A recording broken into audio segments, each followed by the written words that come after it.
Welcome, ladies and gentlemen. This is probably like the fifth take I've done of this episode because I always get in my head and I tell people to listen to the original drafts and then I say fuck this because I hate it and then I do it a couple of more times, but then I find posts and I find stuff I want to talk about when it comes to the same topic. So then here we are. I set myself for a 4 o'clock deadline and I'm here watching WrestlePalooza as CM Punk and AJ Lee kicked Seth Rollins and Becky Lynch's ass. Thank God, because that's that couple. But told myself I'm gonna get this episode in and out before 4 o'clock. Not because I'm trying to rush it, but because if I don't do it, I'm never gonna do it. And as I made this bet with Ariel, and I lost, and I'm doing this so I can supposedly heal out loud. I'm just here. So this is Ivy Speaks. We started this journey, and I remember it so vividly because I would listen to RAYE's Escapism, featuring I believe it's 007, and I'm lying. It was 070, not 007. Pardon, guys. But when you listen to the song, right, starting from the visuals, and that's what really attracted me, right, because it showed the femme fatale in a vulnerable position, but then you see her spitting, right, and she goes, a little context if you care to listen. I find myself in a shit position. The man that I love sat me down last night and he told me that it's over, dumb decision. And I don't want to feel like my heart is ripping. In fact, I don't want to feel, so I stick to sipping. And now I'm out of town on a simple mission in my little black dress, and this shit is sitting. Going into the whole song, where she pretty much talks about how she lost herself in the relationship. And how she doesn't want to go back and be that person who she was before the relationship. Or she wants to be that person before the relationship, but she doesn't want to be the person she lost in the process. And that really hit. And it's been more and more so I've been playing that song over and over. Because it's just... Okay, let's go through the good stuff before we even get into the whole "Did you grieve" concept. I did this podcast after going through my medical issues, the loss of my relationship, and a whole bunch of just like fucked up situations. The fire at my mom's house, losing people I thought that were gonna be there forever, but we said we're gonna use those few months while I was building up my health, because I did reach my goal. I did make it past 200. I am now at 198, so I'm very excited about that as far as my health. My specialists have been giving me the props that I've been on the right track as far as my diabetes management. And I'm taking my mental health a little more seriously, especially starting to work with Sarah at BPD Beautiful. Shout out to her and Anthony. Their project on raising awareness for borderline personality disorder is really inspiring. And ever since really talking about it on one of the previous Ivy Speaks podcast, where I do kind of come out with my own, telling the world like, hey, this is what's really going on with me.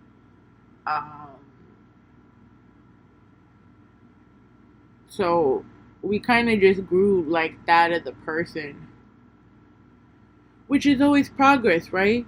So fucking awesome.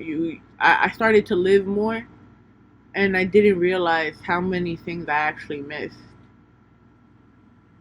until I just went outside. Until I opened myself again, to an extent, right? I went to the Weeknd concert. I got to see him after the first time I saw him. I've been such a fan of his for the longest, and to spend my birthday weekend with him and with Aaliyah and Jeremy and Iblis, people who are also fans of his for as long as I have, and to see old fans, new fans, everything. And that same weekend as my birthday, I got to see a career highlight full circle watching RAYE perform at the 116th Festival. And not only that, like one of my photography mentors, the visual vandal, was there capturing footage of him, and it ended up on La Mega's um, recap of the festival. So it was just an honor for me knowing I was that Queen's kid taking pictures, and now I'm here doing bigger things, and being that there is a view that you can succeed past your hometown. But I'm also just really proud of RAYE, right? On a professional level and an artist level, because RAYE was, when I met RAYE, he's that nitty gritty, and he still is. He's very larger than life. He's still very fresh. You know, he's the bar Christ.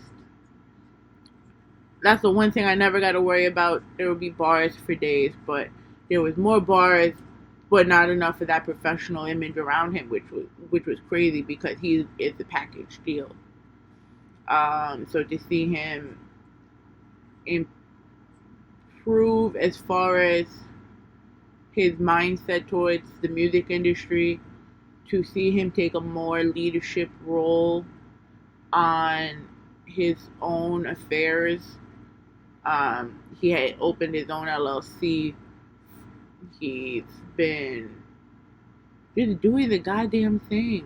And like his new project that he's putting out, Antoca la Torchata.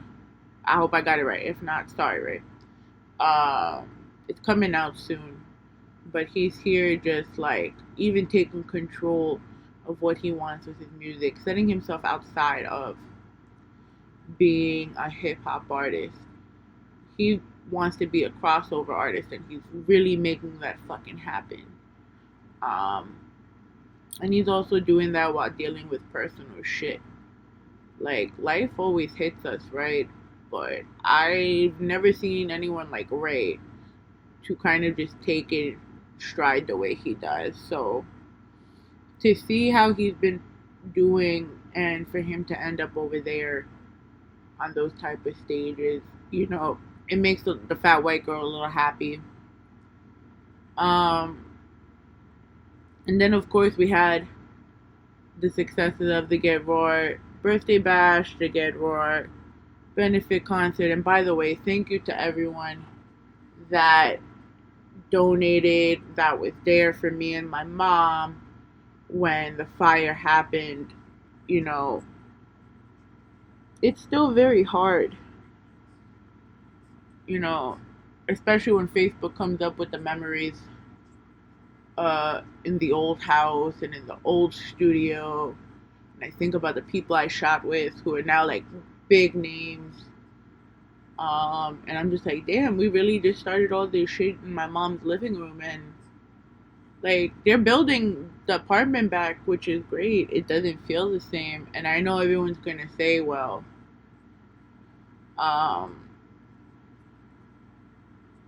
everyone's gonna tell you it's material things. And I'm like, well, when you go through everything I do, and I'm not saying my situation is worse than everyone else's, but when you lose the one person, and the very solemn people that do understand you, and the last piece of like your everything was gone after losing more than that, it just kind of seems like a cruel and unusual punishment. But I get that, you know, after that we could start in this whole grieving shit, right? So I wanted to sound a little accurate, right? And since this this episode is about grief and loss, right? Let's go with the whole definition of it. Loss is the event of something valuable disappearing or changing permanently, such as the death of a loved one, a job loss, or end of a relationship. Grief is a complex emotional, physical, mental, and spiritual process of reacting to that loss.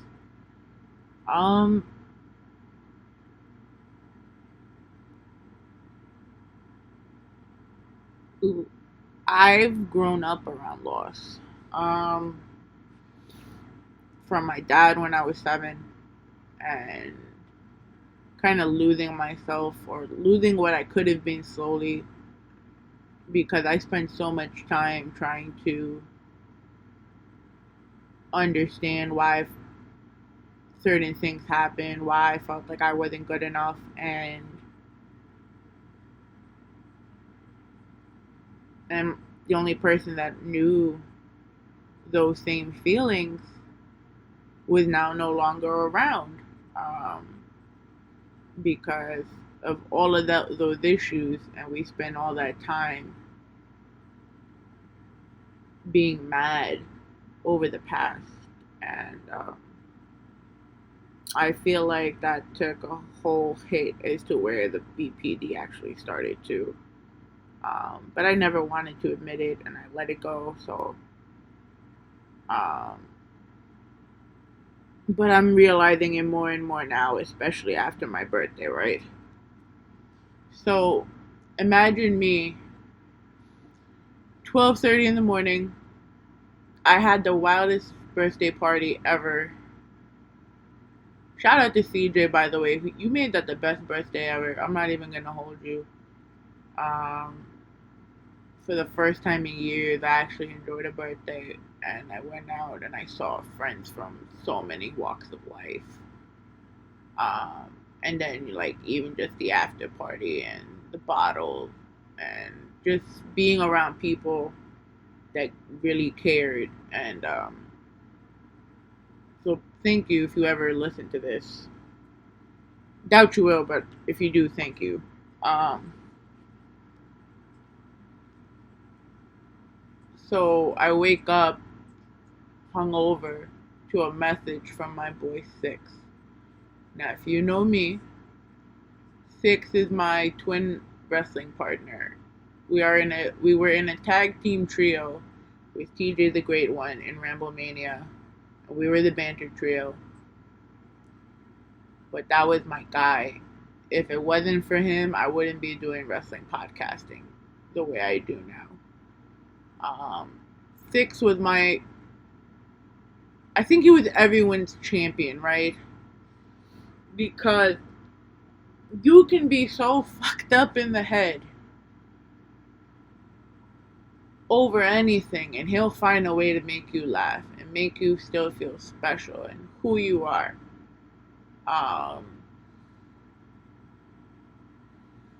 So at 12:34 in the morning, I woke up and I saw a message from him, and I didn't know that was gonna be the last message I was ever actually gonna get from him.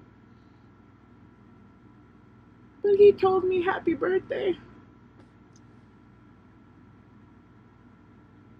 And just for those few moments, I really just felt like I had somebody there.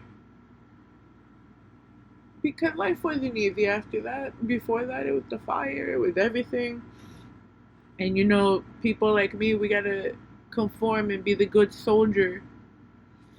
And Six was one of those people outside of my brother and fame that I never had to be that soldier. So, he had pulled away from everyone for a little bit too. And the fact that I heard from him was amazing. Then we go throughout the day. I'm here trying to call him, see if he wants to chill, come by. I'm off. And I'm seeing messages on the Raw Zone page saying rest in peace Six. And I'm thinking this guy's fucking with me. And I called him. He told me everything. And everything broke all over again. because I heard from him the morning of.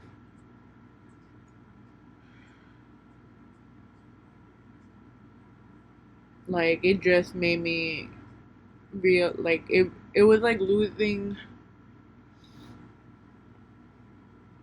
it was like losing Chris and fame all over again.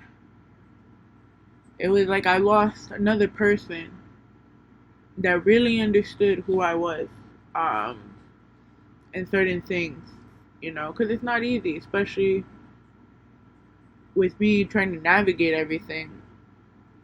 And Six is that type of person that made you feel strong even when you didn't. So to see him gone and eventually to see him in that casket, and I'm still here asking why, like, I feel like it was just a giant punch to not just me. Like, I've never been more vocal with the boys now because we're all really hurting. It's been 3 months and it still hurts like it was yesterday. There's so many things that bring reminders, and it's just like, why?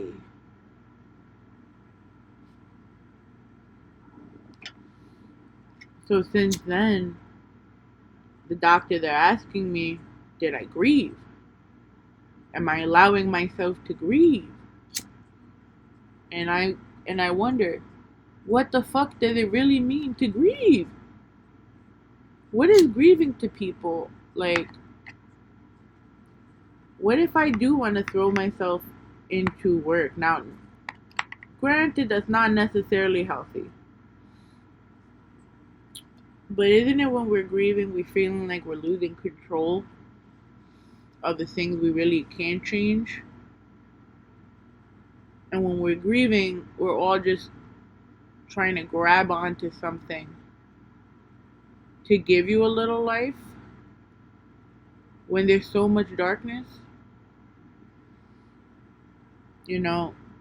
And then people tell you you can't do work, you can't focus on something because, one, you need to go through all the motions of the ocean.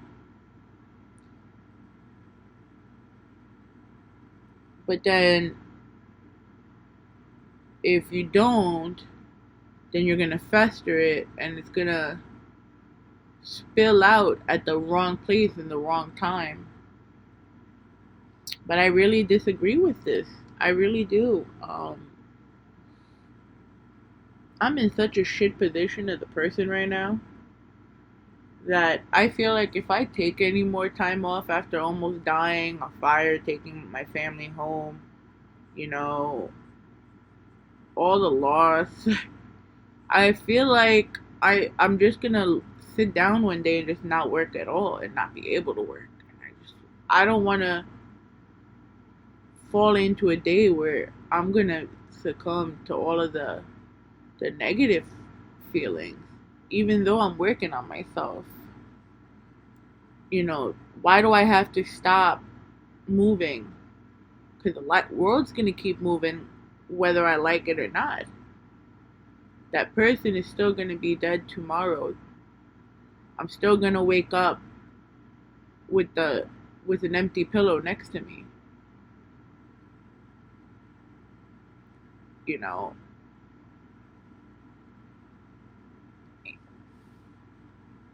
I've been talking, you know, with people, and people that knew me before I was in a relationship, people that knew me before my brother died, people that knew me through the process of like trying to figure things out. And I'm just like,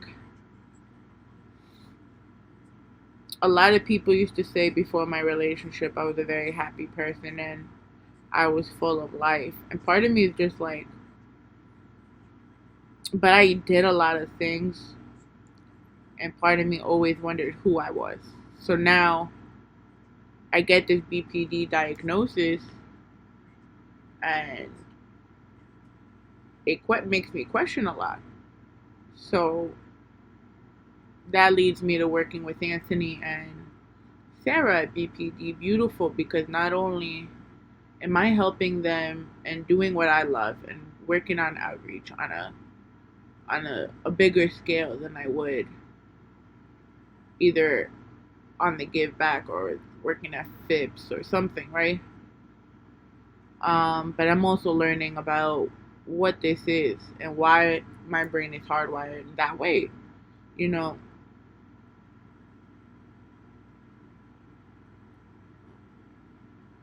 I remember talking with Sarah and telling her all of this and how working, like what people say, working is not conducive.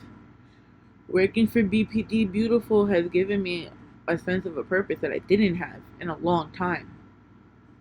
You know, not that I'm saying I don't love what I do with the give back, because I give back for Sean, someone who changed my life in a time where I needed somebody, and I'm always gonna be grateful for him.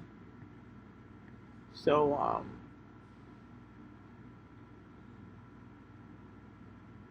especially as of late, where I'm still being blamed for certain things when it comes to my brother's death, you know, they're making me feel like I'm not alone in this, and that even though I want to be, I want to get through the remission and all of that, which apparently you can go into remission for BPD.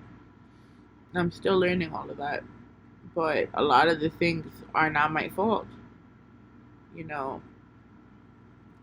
there's a dumb bitch that said that it was my fault that my brother died and I wanted him dead, and I made a show of his death just so I could have attention on me, and that was never the case. My brother didn't deserve to die. My brother deserved to live a happy life. He deserved to get through everything he went through. And my biggest regret is not being able to have helped him the way I should have as his sister. And that's gonna haunt me for a little bit, because it's just the same thing like with Sean. My brother would have been 35 this year, 36. Sean would have been 38. And it's so weird to grow older than the people that were older than you and that you looked up to and you loved so much, and that they're not here for those important moments. Not only am I grieving myself through losing my brother and not understanding who I was as a person.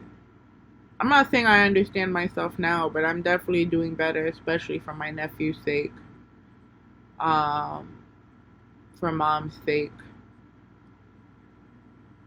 But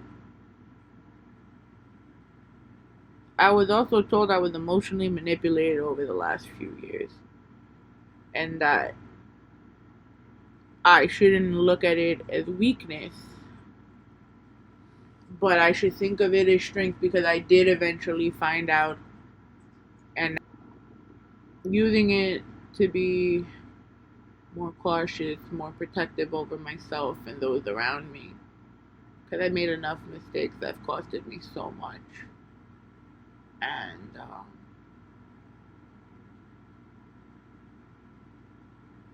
I look supposedly stronger and I look happier, like that I'm not being held back anymore, which I don't know, because I still look at myself and I'm like, yo, I still feel like that insecure little bitch that this person used to put down, and it's a hard thing to shake off sometimes.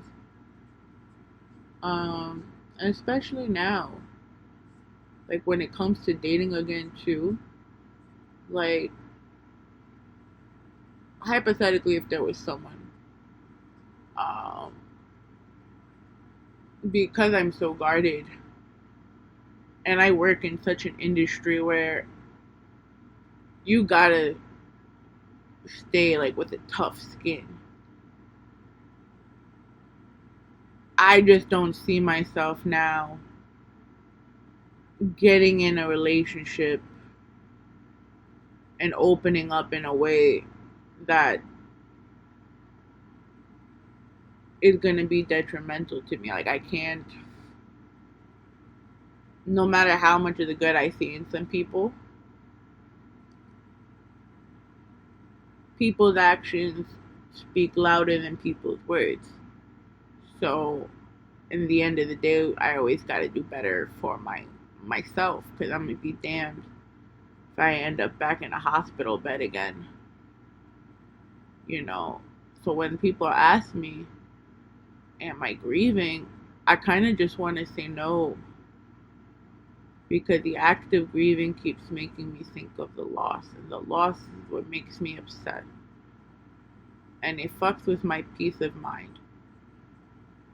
I want to work so I can work through my issues.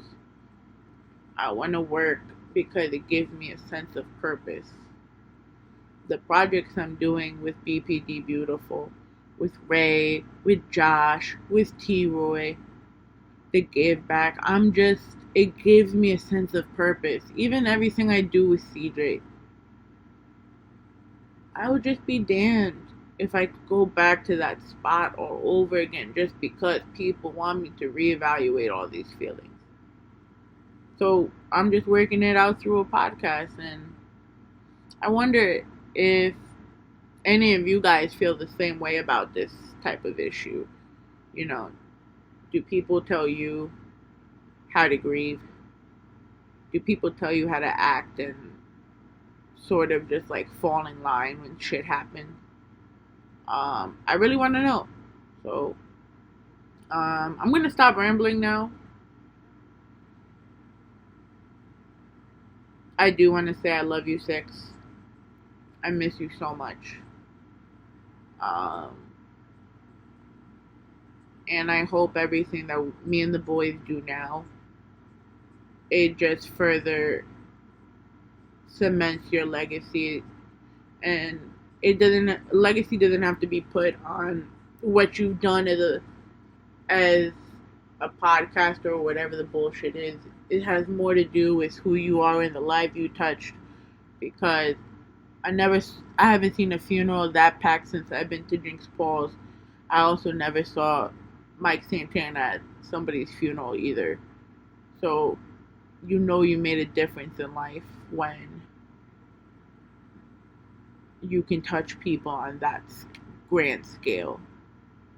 I love you, bro. I'm sorry it took this long to make a tribute to you. I don't even know what is considered a fitting tribute at this point, because no matter what, there's no proper way to show the world how much you're loved.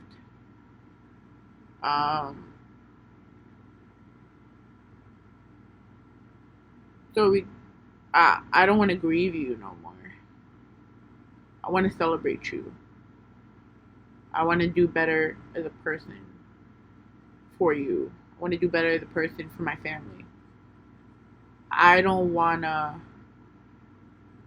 keep living in this sadness because everyone says you need to work through the emotions. If this is how I want to work it out, let me work it out. Let people work things out the way they want and stop listening to what everyone tells you, because even the most loyal of soldiers is gonna end up cracking at one point. But alright, this was Ivy Talks. Drop your comments below. Thank you for listening to my madness. I did this under 30 minutes or less. I kind of want pizza now. Bye, y'all.